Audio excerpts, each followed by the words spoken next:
recording this one with the intent of posting it on our website for those who can't be here. So if they're interested in the discussion, they can hear it for themselves.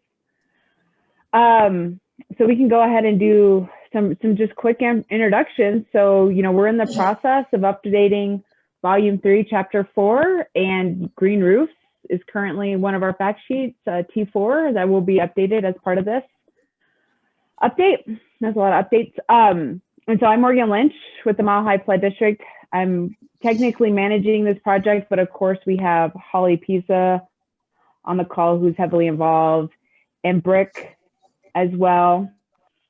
The three of us are kind of tackling this. And for those who don't know, we've recently, in the last month or so, hired Sarah DeGroot, who's also with the district, and she's going to really be helping us out reviewing the criteria as it relates to feedback that we're hearing in the stakeholder meetings, and then also helping with some of the education rollout once we're done with the update. So Sarah's getting involved, and you'll see her more and more often.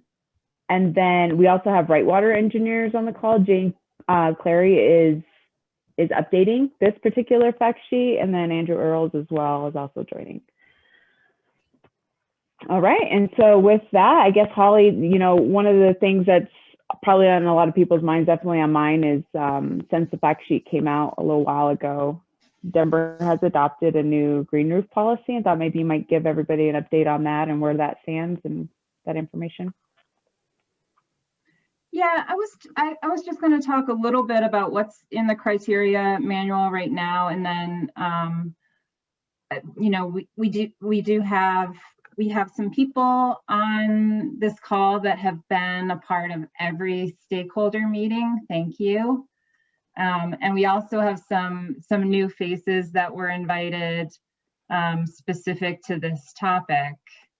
And a number of people from the Denver Green Building, the Denver Green Building Ordinance Technical Advisory Committee, which I have been a part of, and Jennifer Buslow and Andy Kurth, I see, and Eileen Flax is on the call.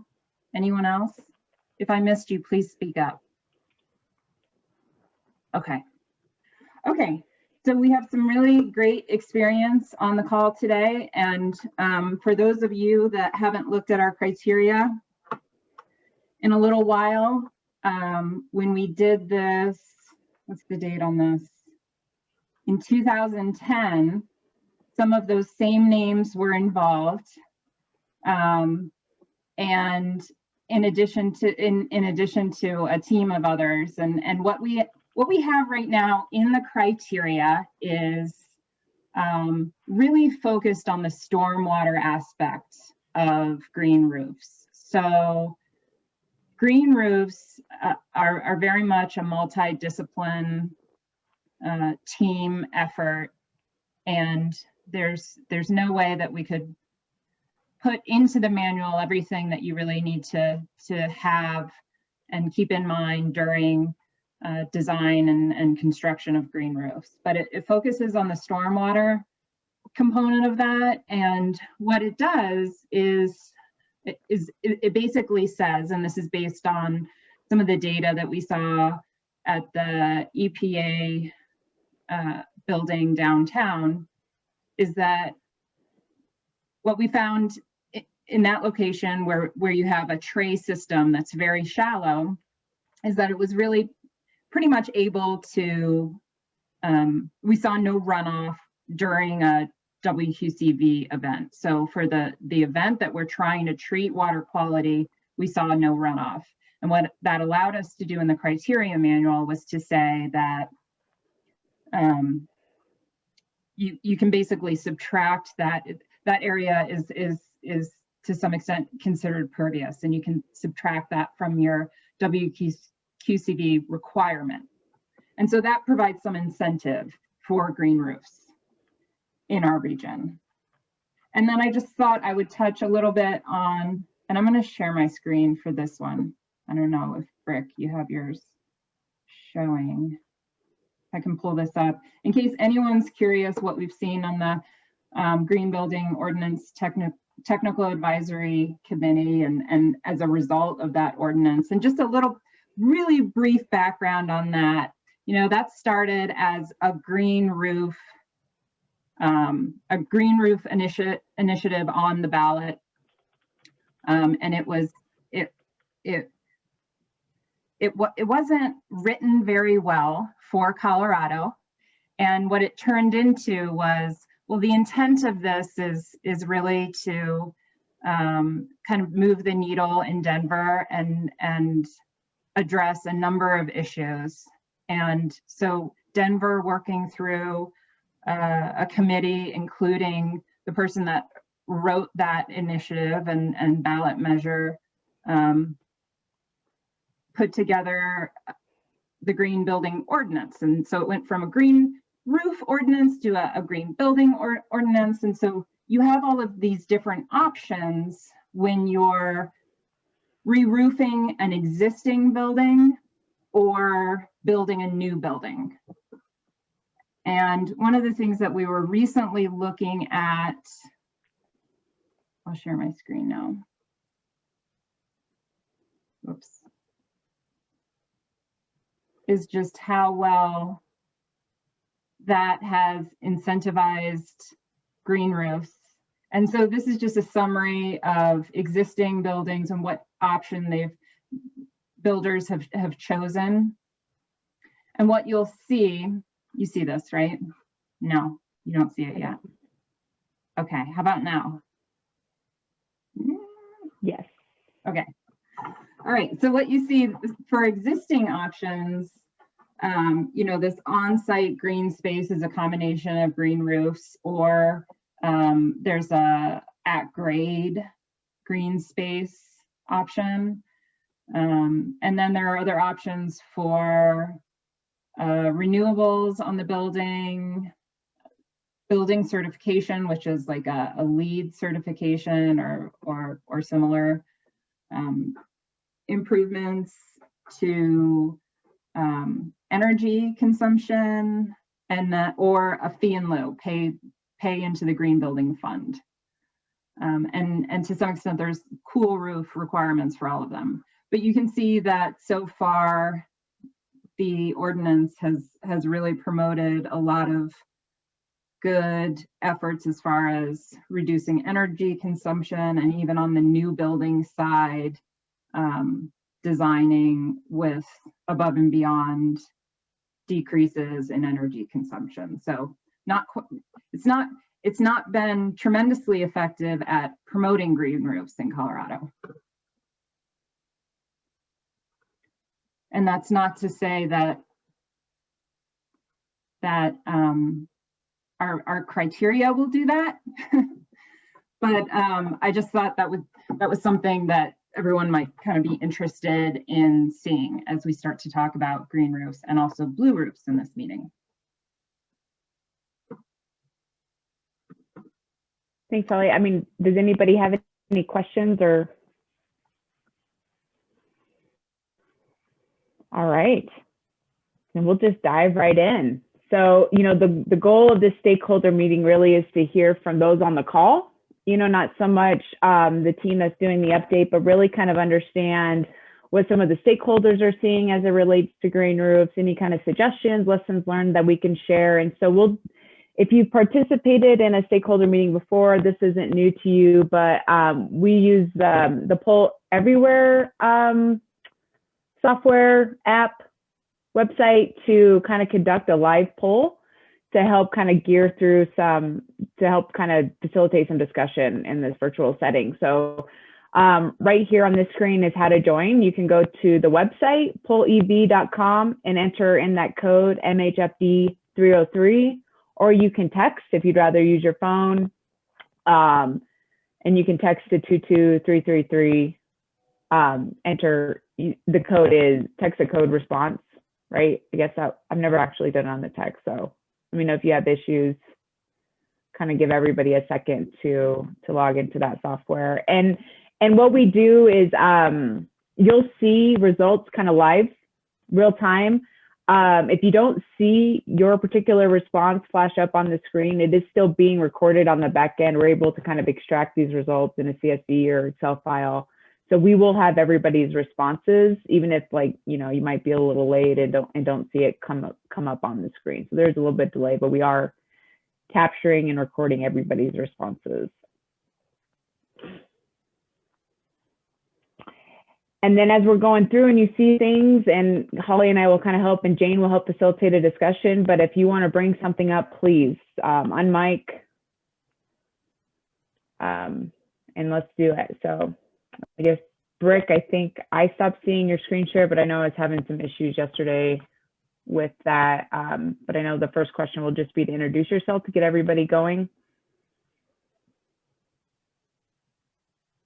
Is it, Brick, maybe you're not sharing your screen?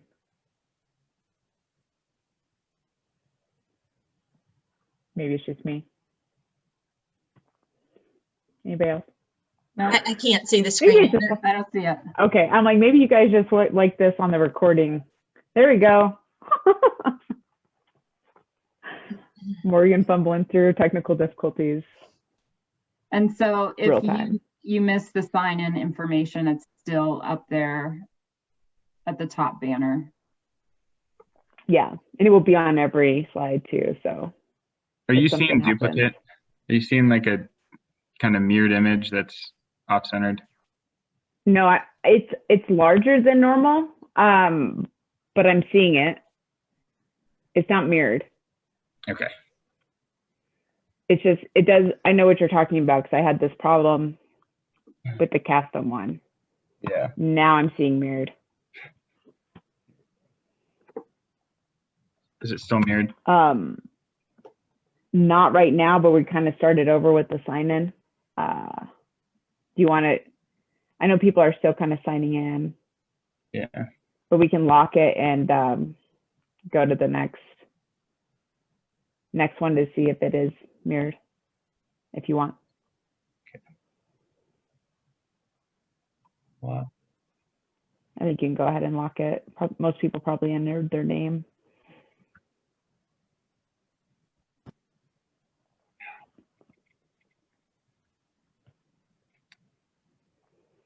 Yeah, so that's Mirrored. a duplicate. I would say it's like a picture-in-picture. Yeah. But I am seeing responses roll in. So are people responding to this right now? What's your primary role? I think Yes, you can I'm see seeing it Andy. just Thank you fine. for shaking your head. You can Yeah. see it just fine. It's just that it's not perfect. Right. I think it will work, Brick, if you're. Yeah. So yeah, I guess, what is your primary role? We always like to kind of just capture what cross-section of stakeholders are at each meeting. And I think this also helps maybe ask some more pointed questions as we go through the rest of the survey. So I think we got a pretty good, looks like most people are represented, which I think is great. And the chat is always an option as well. So Eileen, I see your question. Are you seeing the poll ev.com up at the top of the slide? I will simplify text. this. Yeah. If you have any anything that you are having issues with, you can put it into the chat and we'll also capture it that way as well. Thanks, Eileen, got it, good. Out of power. All right. Brick, I'm so glad you're responding on the fly. Okay, I think we can go to the next one now. So glad to have all you guys here, thanks. And also kind of along those lines, just another quick hitter is how many green roofs or blue roofs have you been involved with in the last 5 years?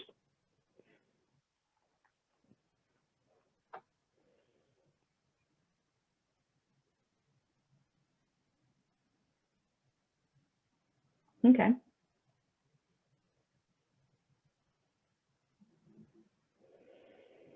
And so there's quite a few people on the call that haven't had a whole lot of experience. I think that this will be a good.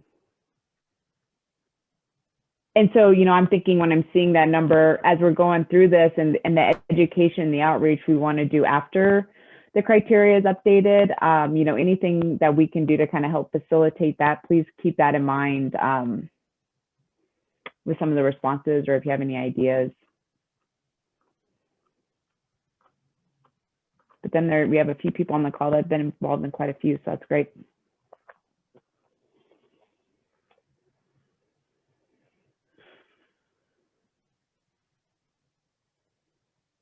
All right.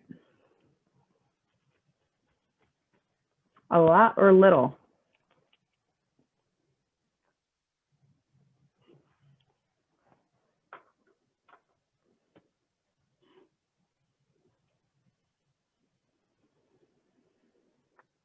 So I guess with that in mind, what is everyone's interest for attending today's meeting?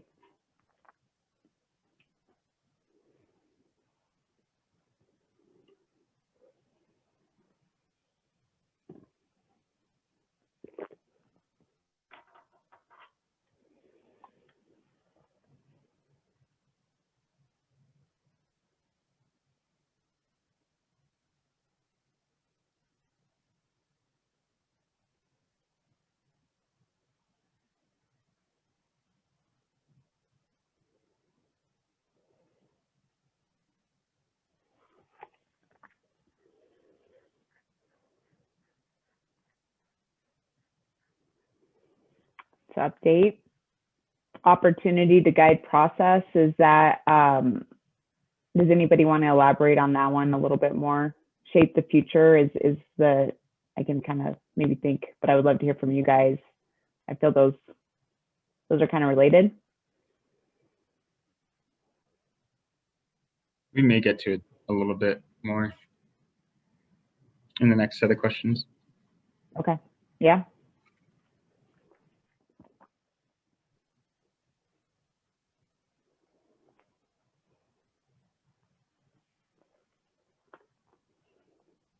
To encourage green roofs in the future.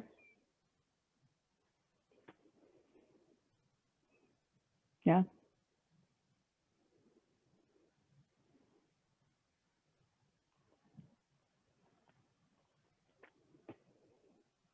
I see a good education opportunity with this update and outreach.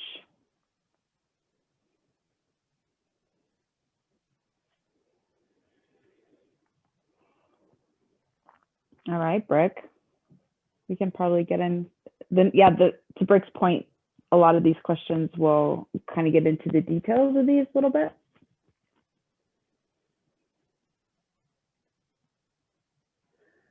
And when we get into discussion more, the lessons learned piece seems like that would be a good one to spend some time on hearing from folks. Yes. And I would really love to hear from folks here. I think it's a good way to maybe get some ideas out there, you know, type them in. Do you have concerns with green roofs on the Front Range? If so, what are they? And so I really want to hear from people on this one too. So feel free to just unmute yourself and speak up.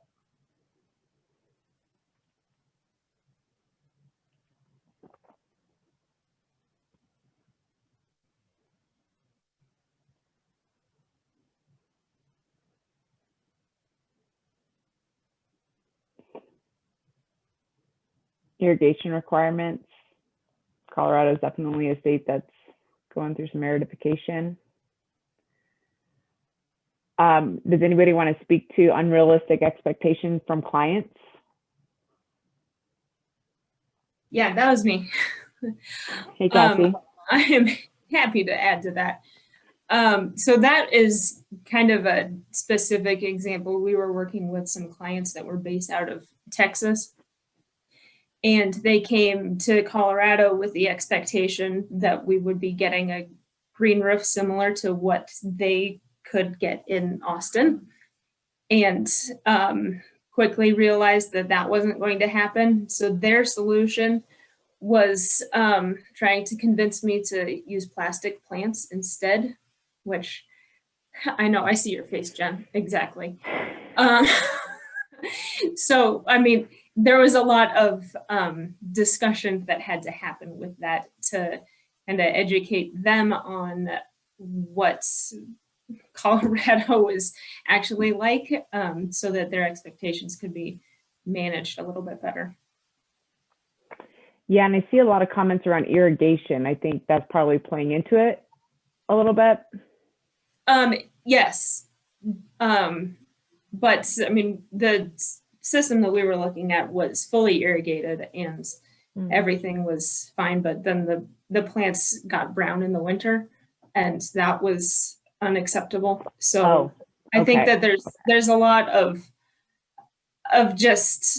teaching that needs to happen with a certain amount of client base.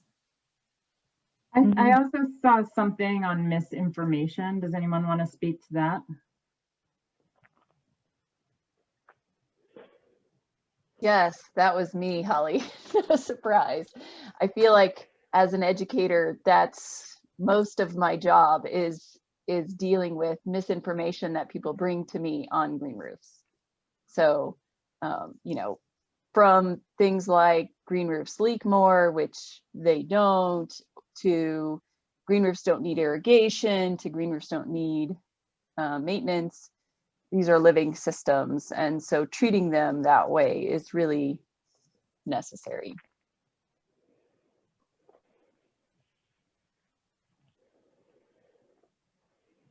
Okay. Anything else anybody wants to bring up as it relates? All right. All good things to think about.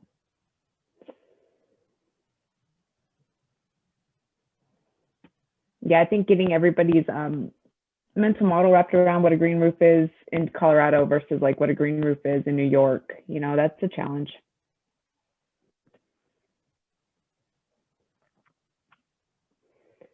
We need some good pictures. It's really about, this is Andy with Green Roofs of Colorado. You know, it's really about expectations of looking out the window and seeing what goes on the ground is the same thing that's going to happen on the roof. It's not a special location or special plants for those scenarios. It's truly just about, you know, blending plant design and intent with the rooftop that, you know, works with the rest of the ground level plane. So it's not any different. So I think as landscape architects and designers go through this process, you know, it's really no different. So.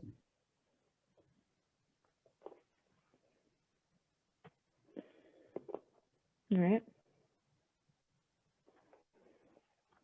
All right, Brick, I guess what's number 6?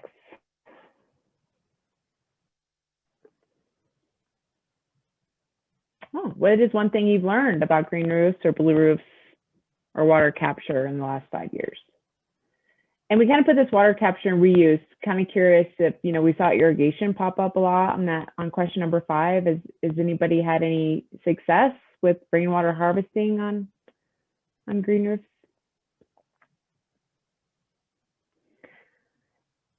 Because I think there was a comment earlier, you know, a lot's happened in the last 10 years. And so we want to make sure that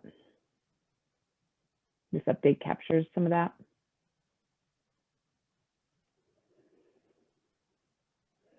All of that.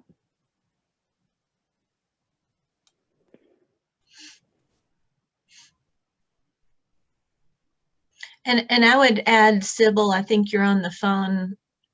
And if you have a few comments you wanted to make about where rainwater harvesting is based on all of your legislative work and so forth, I think now might be a good time to share a few comments. Okay, sure. Yeah. So I think that from the legislative process, from what I know, it's still difficult to capture roof runoff at commercial buildings, and that I think is probably an issue that should be addressed, particularly as we think about wanting to encourage green roofs. And I am one that has concern about irrigation water requirements for those, but if we can combine that with capturing roof runoff and using that to support plant growth, then I think we're talking about systems that are a lot more kind of water sensitive urban design concepts rather than you know, bringing in potable water, more potable water for irrigation. So I do think that there's probably issues that need to be overcome legislatively around roof runoff. I think that those are not insurmountable with the direction the state's been going with water reuse and use of alternate sources, and kind of gaining some more flexibility in those areas. So that's just kind of some of my thoughts on those elements.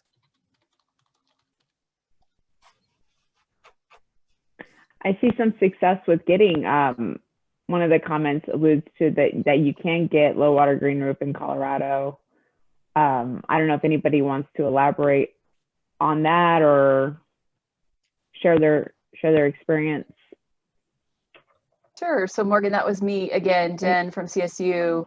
We found in our EPA research that a very low water use green roof can get away with only 5 inches of supplemental irrigation per growing season. And that is compared to like turf grass, which at the very lowest water use would be about 20-25 inches of irrigation. So this is a tiny amount of irrigation to get green roofs to survive in Colorado.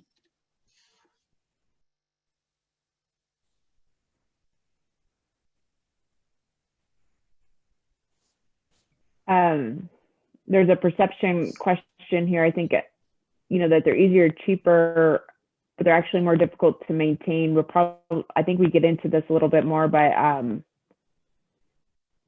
guess I'm just assuming from that comment, and I would love to hear from the person who made it, that people aren't really maintaining them to the level they need to be maintained once they're constructed. Yeah, that was me. That's Brian. I think I see people talk, when they do consider green roofs for compliance reasons, that oftentimes their first intent is to go towards an off-the-shelf system that, you know, plants, soils, and et cetera, that are manufactured, put together elsewhere, or sometimes even locally, that aren't really taking into account the building systems, that a designer that's able to look at where the buildings are and aspects and the components of the system in particular, kind of to Jennifer's point, you know, dialing them in for appropriate climate reasons. You're actually, from the lifespan, are going to spend a lot less money on maintenance and effort potentially than, because even the off-the-shelf systems, you do have to provide more irrigation, and, you know, there's air gaps and things like that cause other problems. So it's just, I think it's changing the perception a little bit of what works best.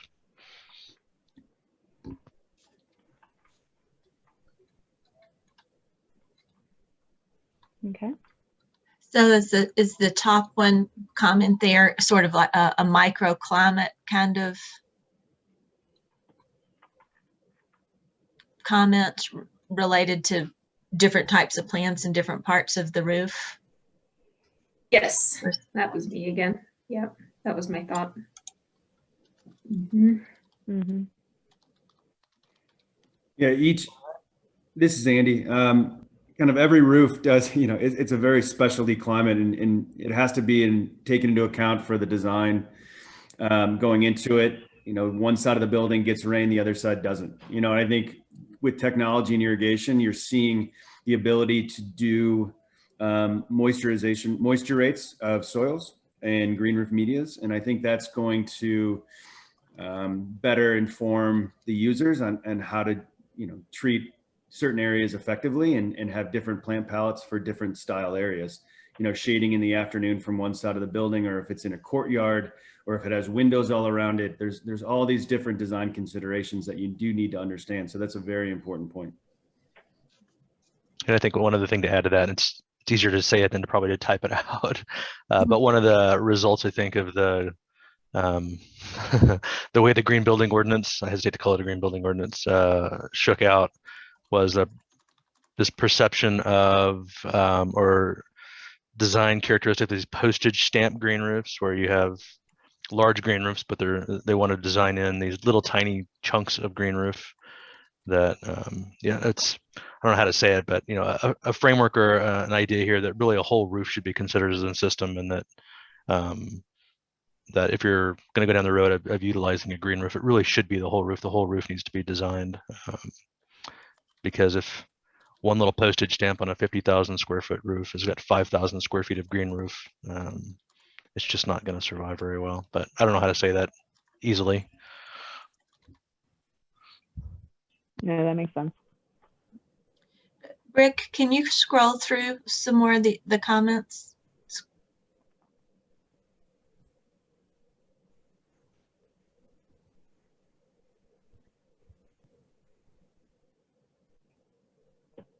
On this blue roof comment, can we stop on that one for a second?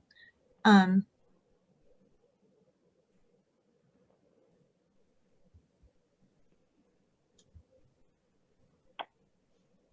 I know our next question, Jane, is related to blue roofs, and I think it would be good to maybe to get into that. The next question. Yeah, because I would be curious, you know, to what people have done with blue roofs. And so I don't know, Brooke, do you want to go to question 7? So, you know, it goes back to, you know, the question kind of gets at that a little bit, and I think we should have a conversation around blue roofs. You know, do you have experience using blue roofs? I know that there are a few people on the call, and we ask experience, and I think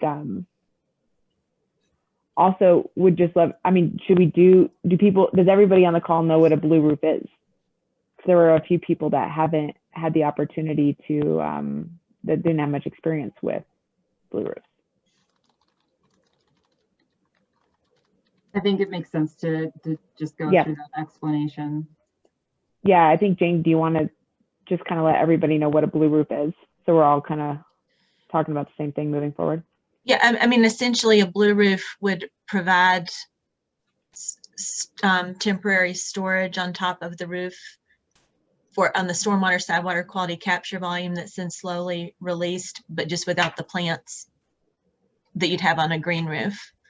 And so in some cities like New York City, rather than having design guidance for, you know, calling it green roofs, their guidance is for rooftop systems, which includes both green and blue roof options.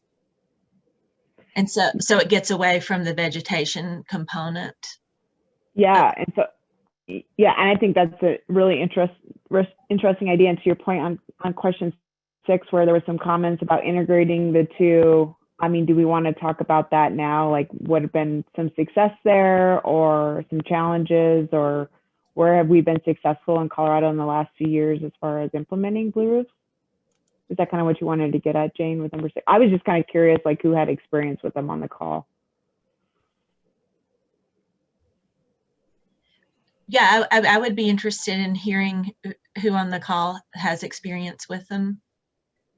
And because I was just going to say, there's also a water rights issue here. So maybe we could talk a little bit to that. So in areas where you don't have the same Western water law issues that we have here, a lot of times a blue roof will look like, you know, I've seen trays with aggregate, just a tray that allows for temporary storage of water until it evaporates. And so if anyone has experience with like a Colorado blue roof, where I would see, you know, a very slow drain time of that 0.6 inches or whatever it is, then if you have that experience, it'd be great to speak up and talk to that.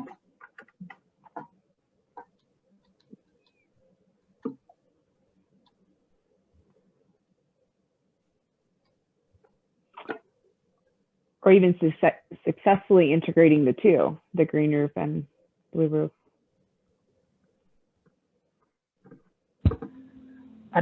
This is JC with Link Associates. I don't necessarily have that experience, but I'm interested in incorporating it in future projects, especially from the design phase. You know, going through the Green Building for Healthy Cities program, I didn't realize like how easy you can kind of mesh the two systems together.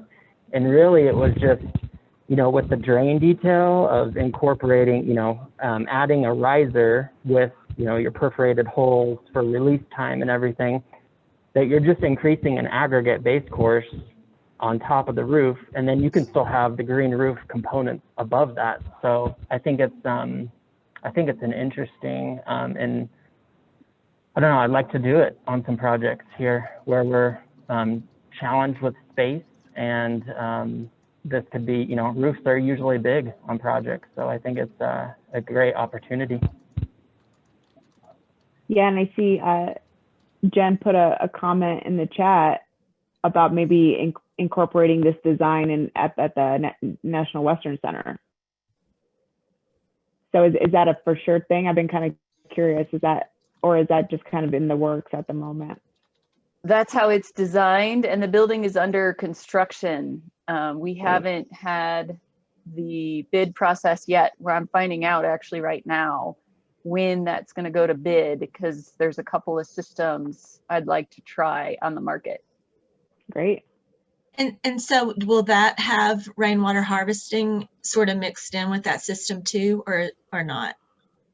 So that's complicated, and Holly and I have had conversations about that because of water rights. So there's still a lot of questions unanswered, but in an ideal world as a researcher, I would like it as a complete capture, not release any moisture into the system, at least on that part. It's not going to be, you know, it's going to be several thousand square feet because I'm going to have other research up there too.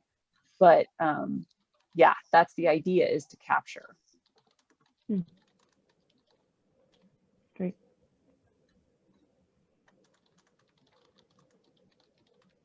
Hi, this is Jim Lenhart. There are some commercial products available that basically have a storage component at the base of a tray with wicks that pull captured water up into the growing media. And also that, you know, one of the issues you have with blue roofs is that you pretty much need a tray type system. If you have a sloped roof, you know, the water is going to pile up on one end of the roof versus the other. And if you have water stored on a flat roof, particularly in areas where you get freezing, a frozen sheet of ice expands and can literally tear your roof apart at the parapets. So, you know, a tray system basically provides for a multitude of smaller storages. So rather than having one, let's say you have like a 0.5% slope, all the water is running down to one end of the roof, the trays all kind of act independently to store the water, and you can store a lot more water with the tray system if you're having free water in that surface. At the National Western Center, we have 0% slope on that green roof area, and there are a couple of other products that actually will wick to the side, so it doesn't have to be tray, but I've seen those systems too.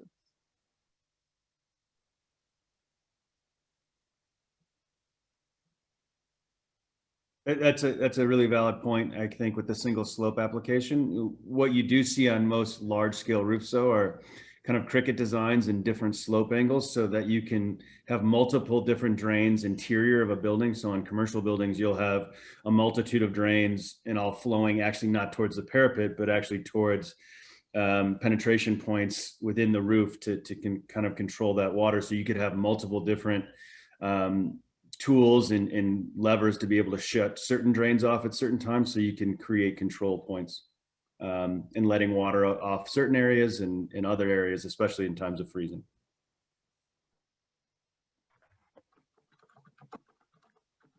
Okay, I'm gonna put some text in the chat This is just straight from guidance from the state engineer. And just as it's relevant to this conversation. And I put it in there just from the standpoint of, if you see a way to, to work around that language, that'd be great.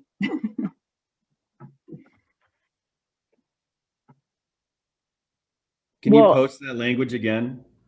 Yeah, it's, Oh, did it not come through? It came through, I just missed it. I saw it at the bottom of the screen and then it disappeared. Oh, okay, if you open the chat, yeah, click on the little bubble. yeah, and I'll also give you a link to the full document. Yeah, I'm wondering, we'll definitely capture this in the meeting minutes as well.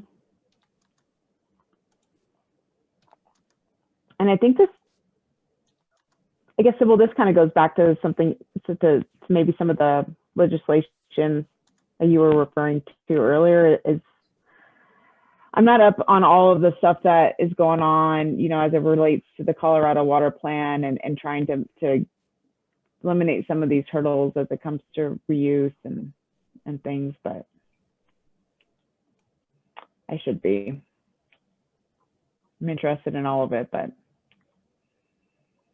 Yeah, I think it's, I mean, with this kind of policy around trying to promote green roofs and green buildings, I think it's, I've said it already, so I'm kind of being redundant, but I think it's going to be really critical to tackle that part because, like I mentioned, that synergy that we have with the green roofs, that you could collect water, and you know, Jen brought up those low water using plants. I mean, to capture enough water to meet that whole entire irrigation demand would not take that much roof area and would provide, I think, a lot of benefit.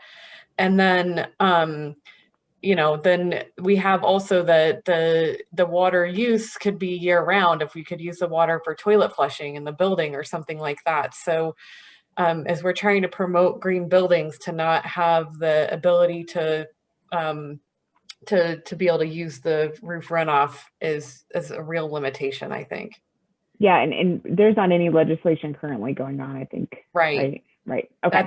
That's as to the best of my knowledge. There could be something that I don't know about. Yeah, I know that there's like step one a couple years ago with trying to, you know, making the requirements for reuse easier, but yeah. Okay. Great. Thank you. Sorry to feel redundant, but yeah, I just kind of wanted to reiterate that as we're looking for workarounds. All right. I guess, Blake, do you want to go to the next one? Just, I'm wondering. Not that one. Not that one. No, don't worry about it.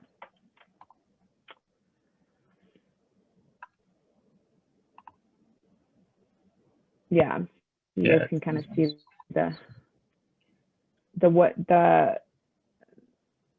what are so kind of switching back to green roofs, and I don't know if you have something specific that you want to mention as far as it relates to blue roofs, we'd be open to that. Just maybe try to put that in the response. But what are some of the factors that have led to successful green roofs in Colorado?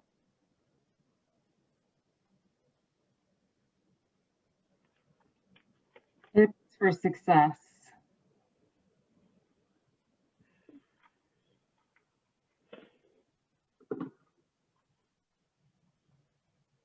Irrigation. I like experience on there because, yeah, with success always kind of comes with experience, so we got to get some experience. You know, some people are looking for it. And when it comes to design and maintenance, if there's any kind of specific items, even if you're not, it's not an exhaustive list, that would be helpful to add. Absolutely having the right team. And it's already mentioned in your green roof information in the one that Jen worked on. But really it's getting involved early on in the process because it takes multiple parties to make a successful roof. And I think you've dealt with that in the past. And that's kind of the biggest idea, is knowing a green roof is going to be there and it's not going to be an afterthought. It is probably the biggest thing for success on all the green roofs we've constructed. It's just, it's not an afterthought.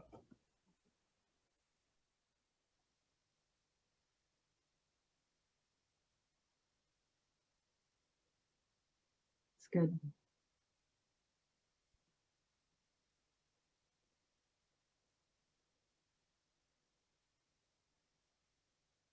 Well, before this meeting, corresponding with Greg Davis, who was involved with the EPA Region 8 green roof, just to say, how's that roof doing? And he said, just briefly that it seems to flourish if it's watered minimally. It works better with shade or partial shade, and the depth of the media counts, obviously. He was not a big fan of trays as it relates to heat loss and gain. And I guess he would favor more of like an intensive or semi-intensive 6-inch roof with a light media with roots directly watered as the norm. That's his view on it. Directly watered as opposed to spray. I don't know. It's just a little email that I had from him. Maybe he just meant irrigated potentially. I'm curious. I know they had drip and it did not look good when I first went up there quite a few years ago, but then I think they went to spray and it did better. But then I don't know the history of the last few years on it though. So I don't know about the last few years, but I was the one that pulled off the ½ acre of drip because we were irrigating at 3/4 of an inch per week and the plants looked terrible. Mm-hmm. So, and it's because of the nature of the well drained substrate. Yeah. It just went straight through the soil profile. So we actually switched to overhead irrigation. It was a low, large droplet size, low evaporation rate rotor system that really helped distribute the moisture. And that's where we got it down to 1/4 of an inch of irrigation per week. Mm-hmm. Yeah, we have the same issue. I think having guidance in there around overhead rotor type irrigation distribution is a really good idea. Maybe even explicitly disallowing drip. Okay, so overhead, but with the larger drop. Yeah, like it. Yeah. I forget the exact. MP Rotator was a great product that provides kind of a stream spray overhead versus a flat spray.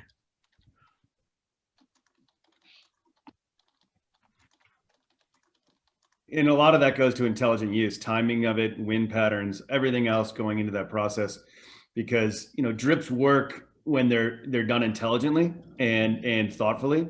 When they're at the top of the surface, they're spaced a little tighter than what is typical, and there's other kind of knowledgeable points that make drip work, especially in intensive applications.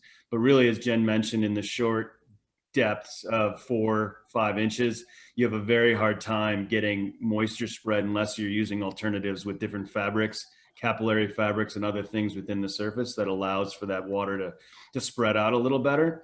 Or, we can also in the design phase look at not like getting 100% coverage of plants and doing more of a native style landscape where there's space between plants and maybe other aggregates and rocks, and kind of more of a native style landscape that drip irrigation would actually work pretty well.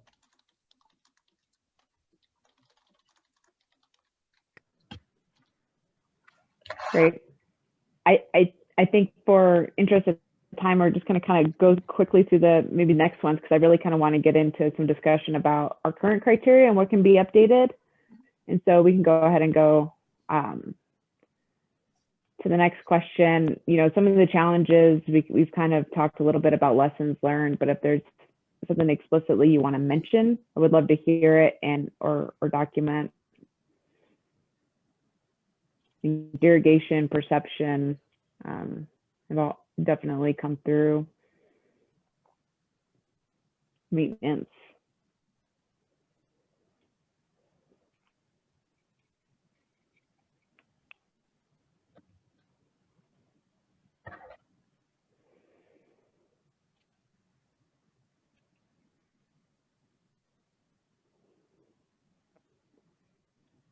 All right. If they're done correctly, green roofs thrive here. Jen, that might have been you. I'm going to take a guess, but I want to get some of your pictures on a map, so we'll hit that later on in the discussion.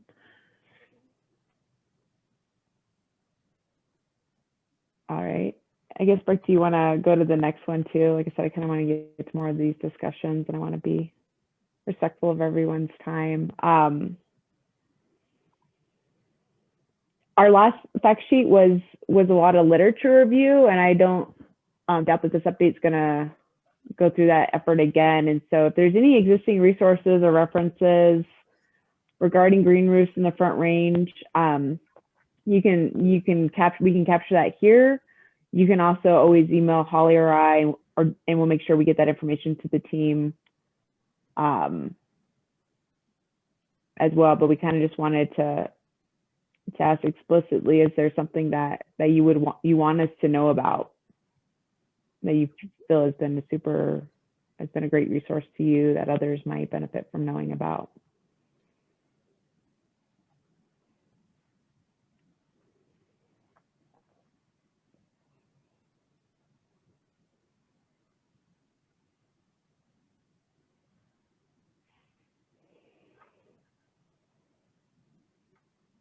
And again, if you don't want to type it or you just want to send us a PDF, feel free to do that too. Yeah.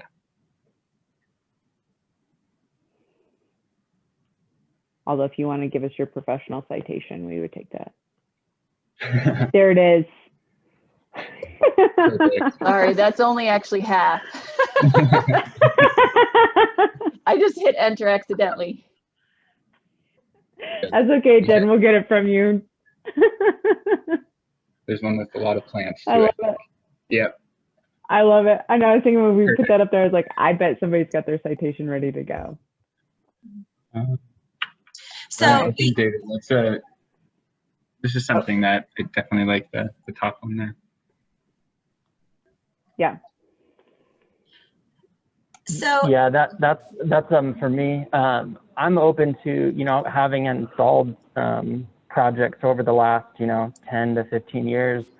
I'd love to share notes and kind of provide photos and see how the evolution of different details have been working, so we could kind of pool a lot of that information together so we can just all become better. So we're kind of starting that internally in our office, just on all of our own projects.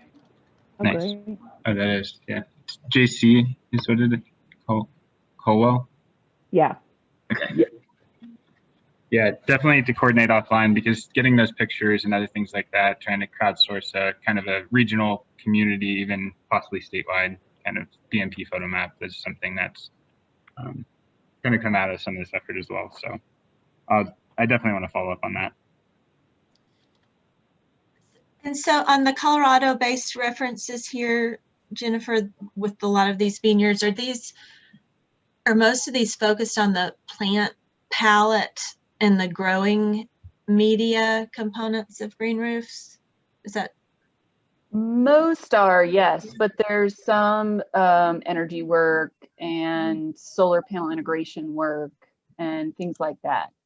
So it's mostly work at the EPA, at the Denver Botanic Gardens, which is my picture behind me. Well, it was they have 2 green roofs I've done research on, and then some literature reviews. Right. So, and I guess my follow-up, and so that's great to have that Colorado-based plant-related information in particular, but I was wondering also if there are design guidance criteria manuals that some of you have seen in other states that get into kind of the full design process. Like I like this New York City manual. Yeah, there's a good one from Carnegie Mellon that goes into kind of the automated monitoring efforts and kind of setting up that research. I'm not sure if you've come across that one yet. And I guess my question was more oriented towards the design criteria as opposed to monitoring program.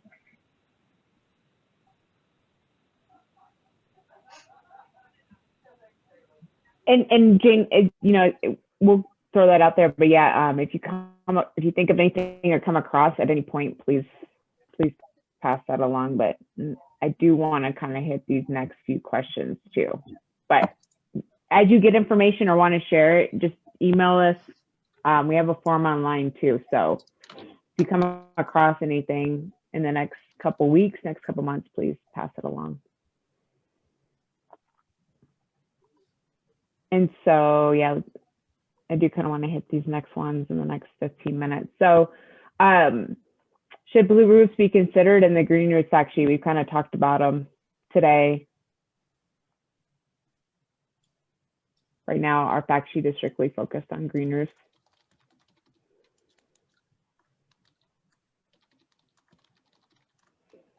Can't tell if we're getting more responses, but seems like maybe.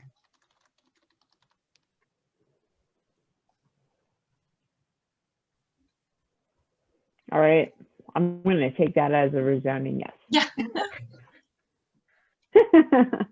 All right. So then the next few questions are kind of related to our criteria right now. So have you used the green roofs to satisfy WQCV requirements on development, redevelopment sites? And maybe where was that? Or was it successful too, as you're typing in a response? Or you wanted to and couldn't because? I'm just kind of curious if that provided any incentive. Nice. Oh, Okay. nice.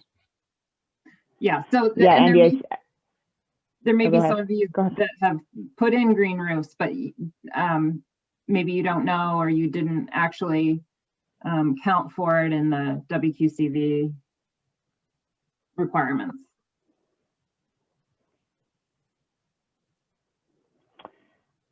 And Andy, I think you're referring to in our fact sheet, some of the links not working. Yep. I noticed that as well. So that will all be updated.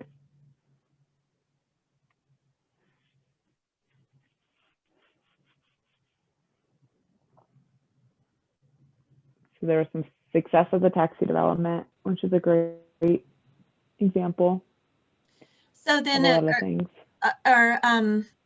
then is the experience related to green roofs here related more to aesthetics and energy related objectives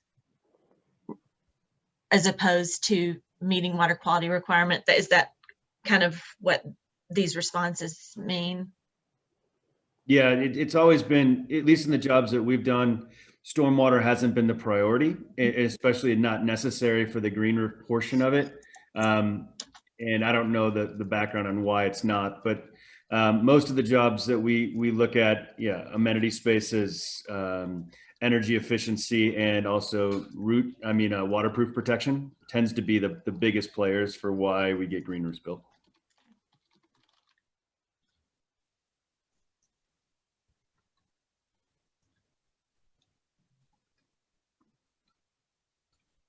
Okay. Any designers, has there been a barrier to trying to try to satisfy the WQCV requirements?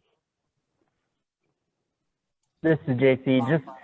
Just one thing that I've noticed on projects is I've had a hard time with the green roofs end up being an evolution like of space and area, and I don't know, working with some of the civils that I've worked with, like it's been hard for them to keep up with, you know, our areas changing and shifting spaces. And so I always kind of get pushback sometimes on, you know, like the design evolving, I would say. And that's been the hardest thing. Like actually the one project that I listed as an example, the flight one, was only post-application that the civil wasn't getting the credits for, and they kind of applied it to bring down the whole water quality capture volume. So it's kind of been this like just struggle, I think, through the process of like the green roof kind of evolved, and you know, I feel like getting that calculation down, civils want to be able to, nail it, you know? Mm. Cassie, did you have something to add? Yeah, I was just going to second all of that. That's been very similar to my experience as well, and that at least the perception is that it's easier to meet those requirements elsewhere, and then leave the green roof to be its own thing. Mm. Mm-hmm. Okay.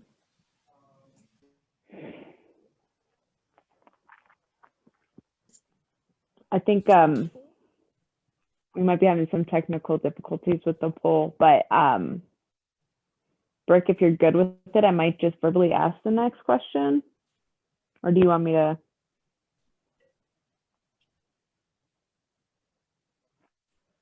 I'm going to do that verbally. So now you guys have to verbally respond.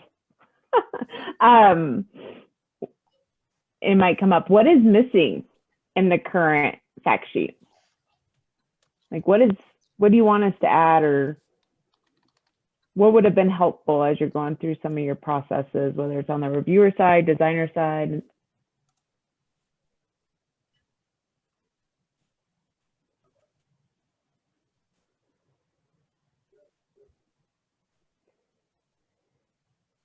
And I know we've talked a lot about knowledge and experience. You could also maybe incorporate here, what would you like to see us do as part of our education outreach afterwards?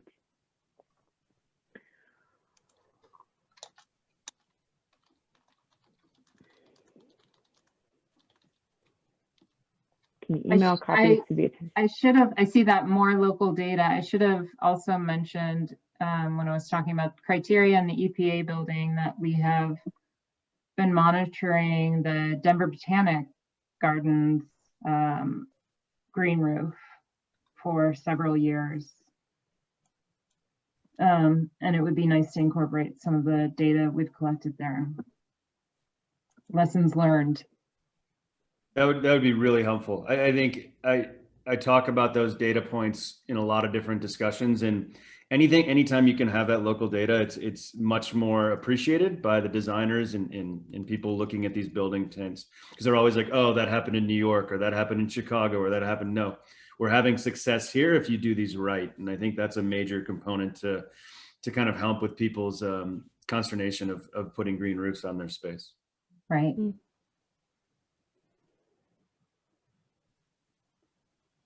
I think it's always surprising to people to know how many green roofs we have in our area. Mm-hmm. Another question I would have related to this question is, I think currently the fact sheet is more sort of guidance oriented rather than the more prescriptive criteria that are in some of the other BMP fact sheets.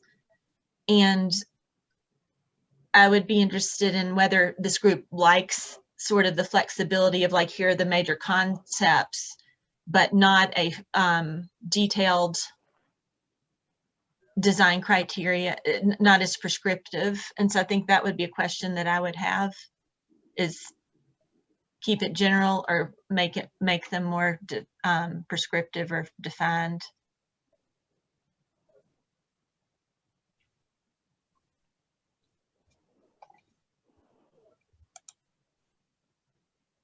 Jane, I have a lot of thoughts on that. That is, like, usually the tendency is to prescribe details more. The trouble is they can be as unique as gardens at grade, not just in the plant selection, but like in characteristics and their microclimates, all of those things. So maybe it helps to, like, suggest that somebody involved has experience in green roofs and design. I don't know how to do that. Like, we teach, I'm on the board of directors for Green Roofs for Healthy Cities, which is the nonprofit for North America on green roofs and trade industry. And we do training like that. And I teach the local stuff. And so I feel like it needs to be focused more on education than just prescribe, but just my 2 cents. But. So more of the current fact sheet right now is more these are the concepts that you need to be aware of. It's more of a guidance type approach that's in the fact sheet right now. Right, that's true. And you like that, is what I think I hear you saying. Oh, I think we can expand a lot on it. And the background might be necessary, but I think we can get more specific to our climate than we were able to at that time. Okay. And I think that I think how it is now, it also allows for more testing and more systems that haven't been, say, certain product data testing. So it allows for more, not creativity per se, but more ideas that come from really all around the world of how do you incorporate with blue roofs and other things.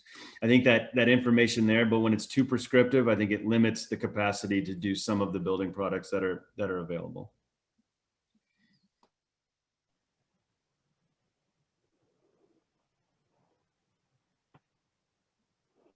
And Eileen, I see your comment in the chat too, and we'll I don't know, Jane, if you see that, but it goes back to the WQCV question and maybe how can the fact sheet maybe help with some of that coordination. So it's a good comment.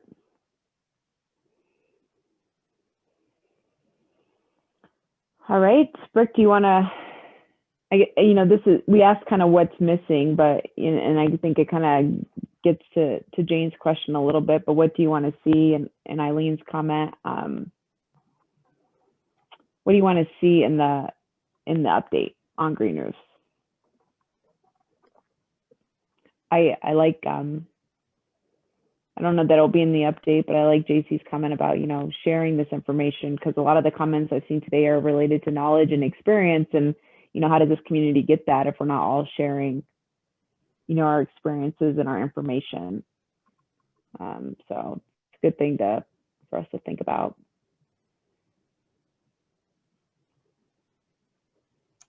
Yeah. Climate specifics, local data. Yeah, local data. Maybe not within the criteria now specifically, but. Yeah, being region specific. Getting everybody's mental model around what a green roof looks like in Colorado. Yeah, I think for those Go ahead, Jane. on this call that have good photos, I think that's a really important upgrade, because I think we had some limited, we had the EPA roof, but we didn't have a lot of Denver based photos. So I think that would be one thing. Yeah. Folks have those to share, or willing to share those.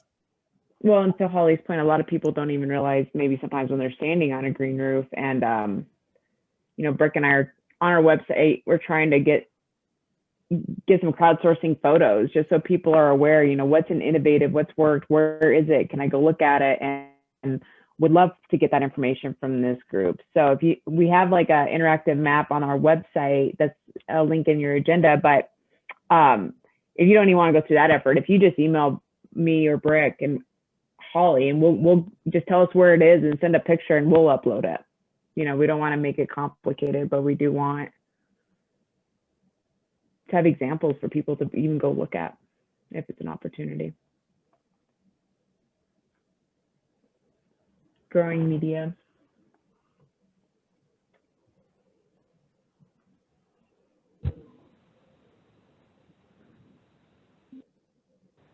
All right. Yeah, there's a website called greenroofs.com. Yeah. And it has just roofs, all over the world, and you search that, and there's a few that are up there, and I've emailed them multiple times just to send them photos and kind of get, see how we could add some more to this for Denver and the Front Range, and I haven't had any success, but if that one could be expanded, that would be great. Yeah, I really like that. I've reached out to them too, and I didn't get too much back from them yet. Let me know. I know Linda and Aramis, the managers of it. So just copy me or email me and I'll make sure it gets there. Oh, great. Perfect. Thanks. No, thanks, Jen. All right, and just to kind of wrap things up, I mean, our last question is just kind of a catch-all. What do you want us to know? What did we not talk about today, or what do you want to emphasize? Any last-minute thoughts from the stakeholder group? And I think I saw a comment about, you know, our intent with this this outreach effort with the stakeholders is to allow the stakeholders opportunity to comment on our updated fact sheet as we go through the process. So I think I saw a question about that, but that is our intent, is to keep you guys engaged in the next steps too. So.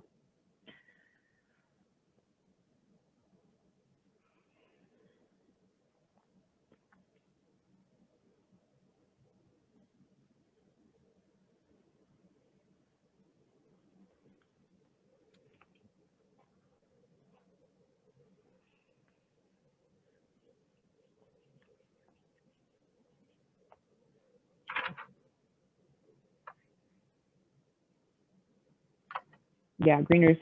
And to that point, you know, we have Stream on our team as well, and they're going to kind of help with the human connection with all of the BMP updates that we're doing. I mean, I think especially in these urban settings, right? Everything we do as it relates to stormwater should have a space for placemaking, and green roofs are like no exception. I think that's why people like them.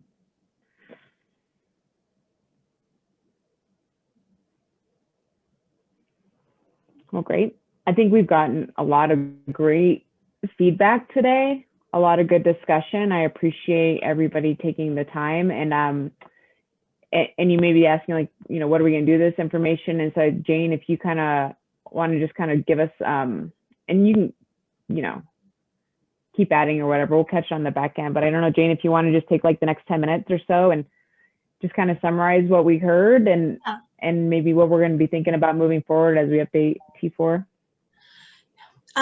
Yeah, so I've kind of got a stream of consciousness set of notes here, but you know, we started out with talking a little bit about some of the changes that have happened since the criteria were last updated in 2010. And there have been some significant changes in the Denver area, particularly with this the green roof ordinance. So we talked a little bit about that.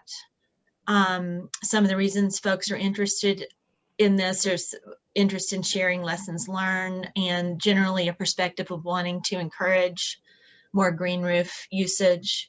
In terms of some of the concerns that folks expressed, irrigation requirements was one, and I think that was something, as we talked for, you know, throughout this meeting today, some irrigation solutions were also discussed. Other concerns would be with maintenance and management. You know, if you put the green roof in and you want it to succeed, we've got to communicate the importance of maintenance, realistic expectations for our climate. And we talked about, I think one of the improvements that we've had in the last 10 years is we have more information about good plant palettes and irrigation practices in Denver.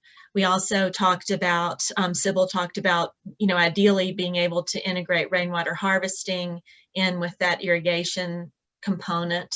And we talked about some of our limitations related to Colorado water rights, and it seems like sort of getting up to speed on where that legislation is and what hurdles and constraints are there.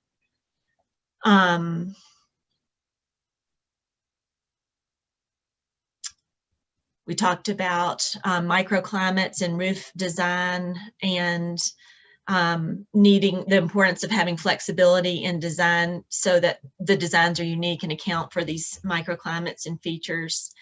There was a general consensus that blue roofs should be considered in Colorado. So that was kind of a unanimous or almost unanimous input. But again, the water rights issue there, we talked about, you know, temporary trays or use of trays and different techniques related to blue roofs. Jim Linhart talked a little bit about wicking systems and trays. We talked about issues related to freezing on, if you have a blue roof, how to avoid issues related to freezing, and that would be something we would want to address. We talked about different drain and control points for blue roofs.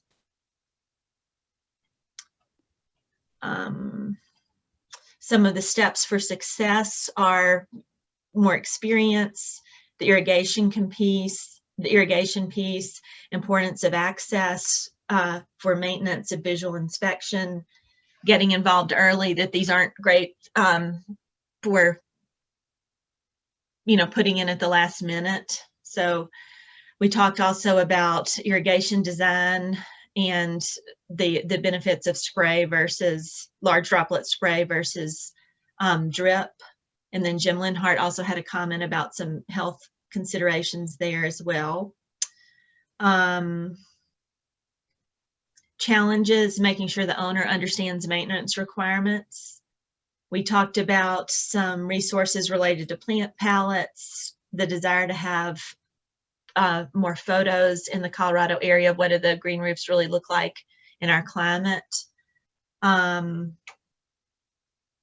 We ask for information on references that you all have liked, and so some references were pasted into the chat, but we would still like for you to email references if there's some that we didn't talk about today. We did not see a lot of experience with using green roofs to satisfy the WQCV requirements. So that seems to be an area where there's not currently a lot of experience.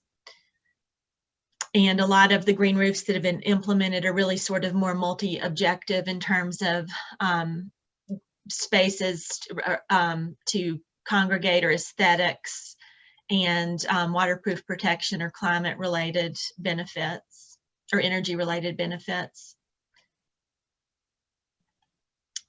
In terms of what's missing, we talked a little bit about more needing to have more local data and take advantage of some of the monitoring that's been done at the Denver Botanic Gardens and also the EPA, and then Jennifer's work. Generally, it sounded like most folks liked leaning more towards a more guidance-oriented fact sheet than a very prescriptive fact sheet. But keeping the key principles in there. And I think focusing on the WQCV piece, making sure that piece has clear guidance there. And what do you want to see more in the update? More case studies, more information on irrigation design and maintenance, growing media specs, looking at lightweight media, and then also focusing on the human connection piece. Did I miss anything significant? No, that was a great job, Jane. Okay. I appreciate you engaging so much in the conversation and taking notes to summarize that. Takes a talent. So, but if there's something, you know, that comes up after this meeting, we're open. Please reach out. So in the agenda that was attached to the meeting invite, there should be a link to a website, which will be, now that we're kind of phasing out of the stakeholder outreach for a lot of these fact sheets and we're going to start generating drafts of updates, you'll see a different look on the website soon-ish to be kind of more specific to the different categories of updates. Like green roofs would have like its own section, but we're going to be posting stuff up there. So if you're always kind of wondering where are we on the process, we're trying really hard to keep that up to date. And that also has a link to the map where you can upload a picture of something that you want to share with everybody. Again, that's kind of, if you're having issues with that or really don't have the time, just email me and Brooke and I will get it uploaded onto that map. But then as always, if you have any additional feedback requests, just reach out to me and I'll get that into the right hands of the right person. Although you guys can tell that Jane is clearly leading this on the consultant side. Holly, is there anything else before we? Yeah, I just want to make sure. So I got an email about commenting on the fact sheet, and I'll respond to that, but I'll also put our existing fact sheet right now in the chat.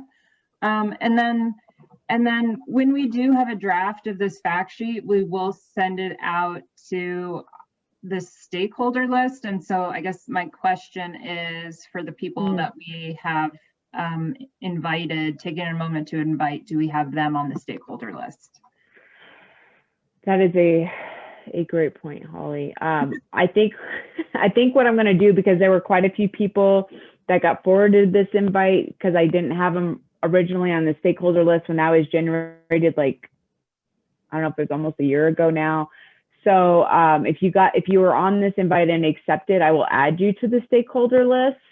But if you have any concerns that you may not be on that list, like if this email was forwarded to you by someone else, you know, email me and I'll make sure that you're on that. I think that's probably the best way.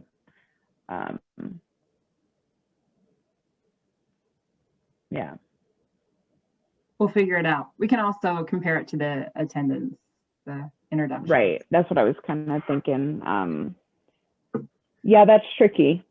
So if you are interested in reviewing and you have, even if you're watching a recording of this and you do not know if you're on that stakeholder list, just email me and I'll make sure it gets updated too.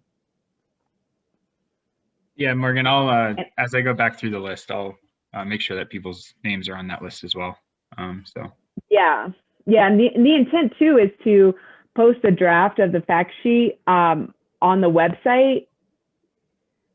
And if you're, you can always go there and provide comments too, but you're probably thinking, well, I can't check it every day to know when you guys upload that. So we just aren't going to do like a whole MailChimp blast to everybody on our mailing list with the draft. So we will go to the public with it.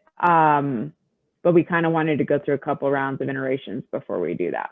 And we would love to get comments from you guys as we're going through those couple of rounds of iteration.